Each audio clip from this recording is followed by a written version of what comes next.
विधानसभेच्या विरोधी पक्षनेत्याची निवड या अधिवेशनामध्ये होणारच नाही असे संकेत मुख्यमंत्री देवेंद्र फडणवीस यांनी दिले आहेत। विधानसभा उपाध्यक्ष अण्णा बनसोडे यांना काही काळ मोकळं बसू द्या असं फडणवीस विधानसभेमध्ये म्हणाले। विधानसभेमधल्या उपाध्यक्षांच्या आसनाशेजारीच विरोधी पक्षनेत्याचं आसन असतं, त्यामुळे फडणवीसांच्या या वक्तव्यानं विरोधी पक्षनेत्याची निवड या अधिवेशनामध्ये होणार नाही हे स्पष्ट झाले।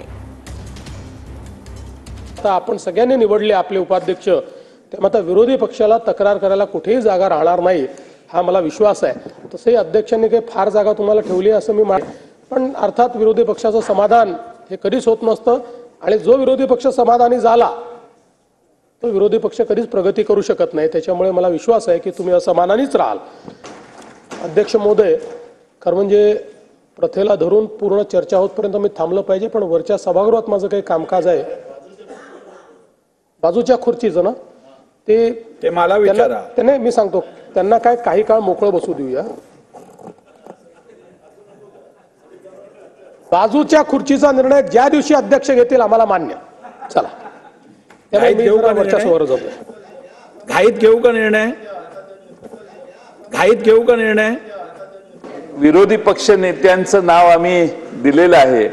आता शेजारची जागा जास्त काळ रिक्त ठेवली तर अण्णा बनसोडना करमणार नाही, एकटंच त्या बाजूला बसलेलं। मुख्यमंत्र्यांनी सांगितले जेव्हा अध्यक्ष सांगतील तेव्हा ही निवडणूक होईल। आजच सभागृह संपायच्या आधी आपण मुख्यमंत्री आणि दोन्ही उपमुख्यमंत्री यांच्याशी चर्चा करा, पाहिजे तर सभागृह एक अर्धा तास ॲडजर्न करा चर्चा करायला।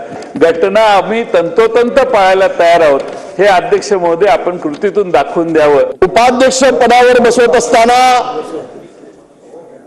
त्या खुर्चीपर्यंत सन्मानाने नेत असताना मुख्यमंत्री दोन्ही उपमुख्यमंत्री महोदय होते, त्याबरोबर विरोधी पक्षनेते जर असते अधिक त्याला सन्मान आणि व्यापकता आली असते। अध्यक्ष महोदय,